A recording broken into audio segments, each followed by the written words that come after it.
제발 한 번만 믿어주세요. 많은 걸 바라지 않아요. 당신을 도대체 뭘 보고 믿는다는 거죠? 미국의 한적한 마을 식당 앞에서 실랑이가 벌어지고 있습니다. 갸녀린 한 동양인 여성이 사정을 하고 있는 모습인데요. 도대체 무슨 일이 벌어지고 있는 것인지 궁금해집니다. 해외 커뮤니티와 SNS에 올라온 이야기를 바탕으로 재구성한 내용 살펴보겠습니다. 안녕하세요. 저는 미국의 비교적 한적한 도시인 애슈빌에서 작은 식당을 운영했던 로라 매튜스입니다. 지금은 작은 식당이 아닌 제법 규모가 큰 식당을 2개 운영하고 있죠. 파리만 날리던 작은 식당을 언제 처분할까 고민하던 때가 있었는데 지금은 정신없이 바쁘게 생활하고 있어요. 매일 매출을 계산할 때면 한박 웃음이 지어집니다. 제가 이렇게 웃음 지을 수 있었던 건 바로 그 한국에서 배낭여행을 왔다 우연히 만나게 된 제나 때문이었습니다. 그럼 제나의 이야기 잠깐 들려드릴게요. 여느 날과 마찬가지로 제일 바쁜 시간이어야 할 점심시간에 우리 가게의 6개의 테이블 중 1개에만 2명의 손님이 있을 뿐 하루 종일 파리만 날리고 있었습니다. 저는 잔뜩 예민해져서 주방장만 날카롭게 쏘아보고 있었습니다. 시들어버린 재료들을 버릴 생각을 하니 머리가 벌써부터 지끈거렸어요. 이놈의 가게를 내놓은 지 벌써 몇 달째지만 인수하겠다는 사람이 전혀 없었습니다. 그냥 문을 닫아야 하나 고민했지만 당장 1달러가 아쉬운 상황이라 꾸역꾸역 문을 열고 있었죠. 그런데 안 그래도 예민해져 있는 저에게 잘못 걸린 한 사람이 있었어요.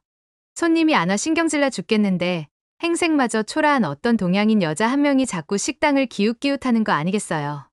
그냥 넘어가려다 당신 때문에 오려던 손님들도 도망가겠어요. 제발 제 가게에서 멀리 떨어져 주겠어요?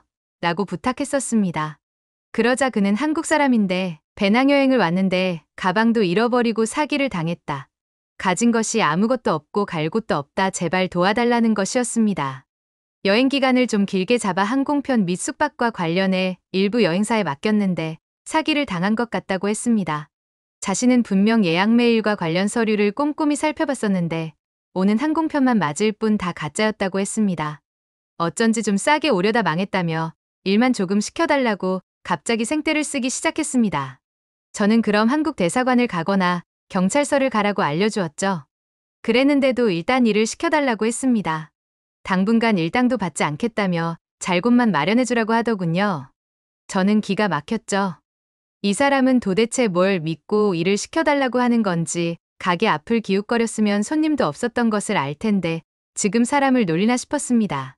그녀는 어젯밤 밤늦게까지 사건을 해결하려고 돌아다니다 끔찍한 일을 당할 뻔했다며 사정사정을 했었죠.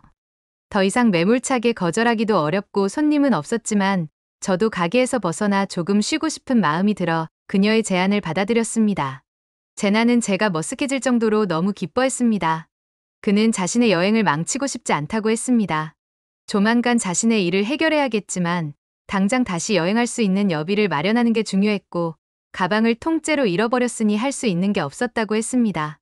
그렇다고 집에 전화를 걸어 도움을 받기도 싫었다며 제가 자신을 구해준 은인이라고 했죠.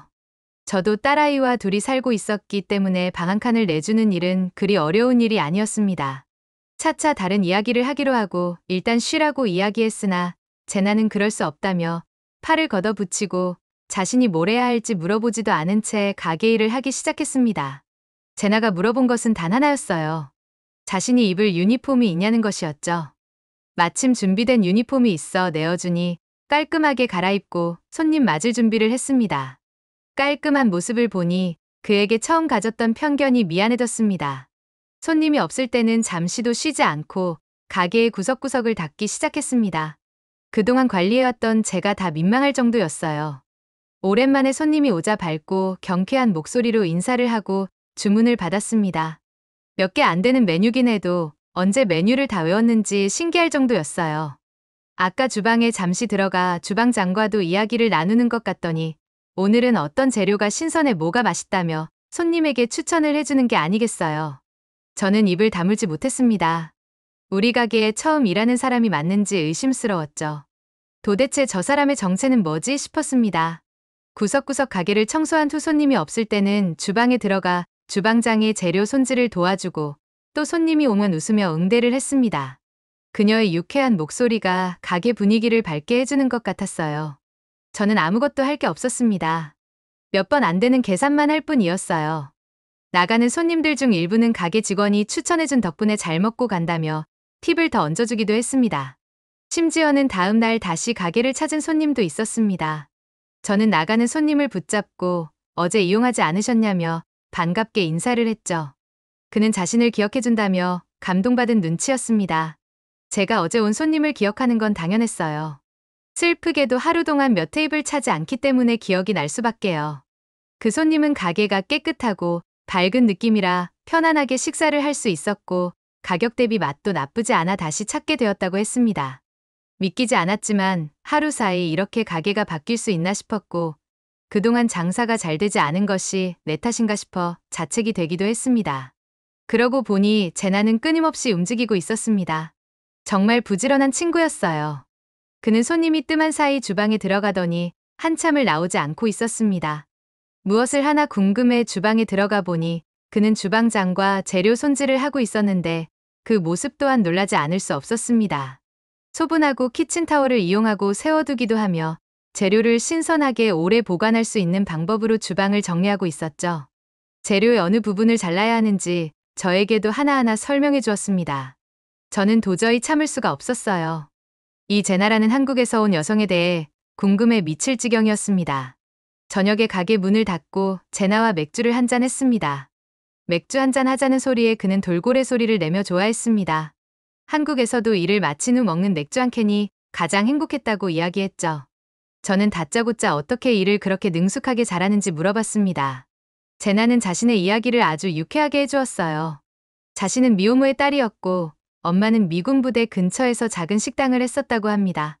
그래서 자기의 이름도 조금은 외국인 느낌이 나게 엄마가 지었다고 했습니다. 늘 부지런히 일하는 엄마를 보면서 자랐고 미군들을 자주 보다 보니 영어도 익숙해지고 좋아했다고 했습니다. 다른 과목은 점수가 다 밑바닥이었지만 영어만큼은 점수가 잘 나와 꾸준히 공부했다고 했습니다.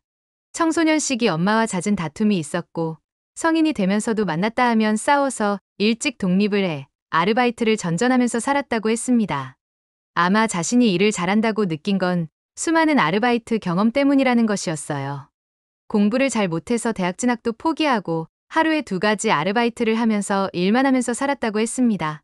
그녀의 단 한 가지 꿈은 열심히 일만 해온 자신에 대한 스스로의 보상으로 장기간 미국 배낭여행을 가는 것이었다고 했죠.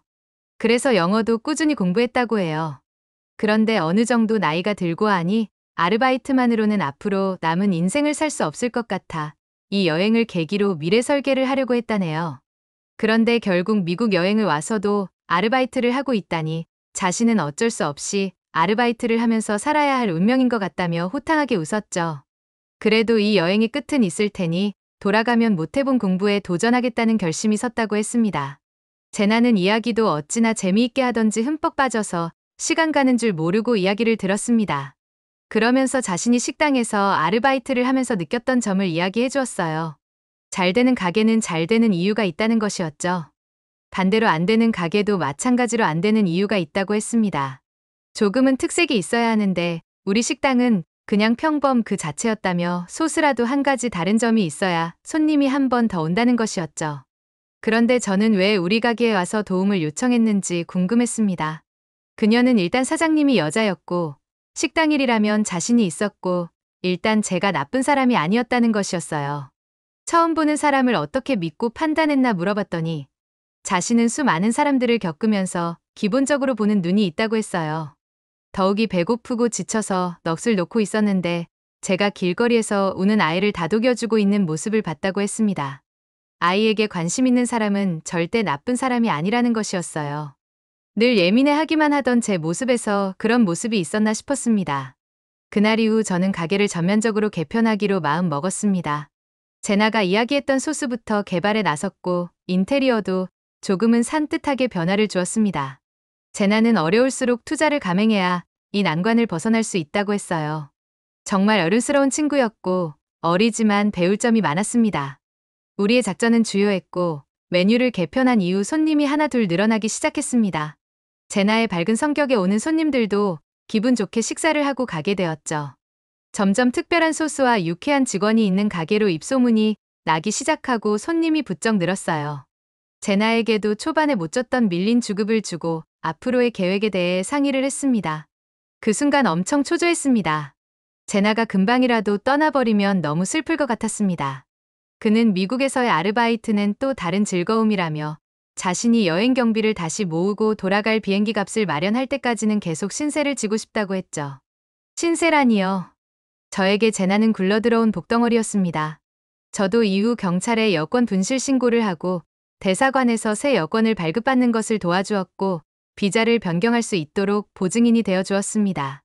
그렇게 몇 달간 함께 일하고 제나는 자신의 인생을 다시 설계해보고 싶다며 마치지 못한 여행을 떠났습니다. 저도 제나와 함께하는 동안 그녀에게 배운 노하우와 긍정적인 마음으로 가게를 운영했습니다. 더 이상 가게에 제나 없다는 사실에 실망한 손님들도 있었으나 계속 잘 유지가 되었죠. 덕분에 근처에 체인점을 하나 더 내게 되었고 소스를 상품화하자는 사람들도 늘어나고 가게를 내고 싶다고 문의하는 사람들도 있었지만 아직까지는 거절하고 있습니다. 저조차도 파리만 날리던 식당이 이렇게 잘 될 줄은 몰랐어요.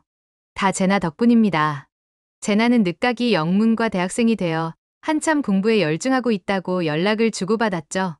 방학 때 한번 놀러 오겠다고 했는데 벌써부터 보고 싶네요.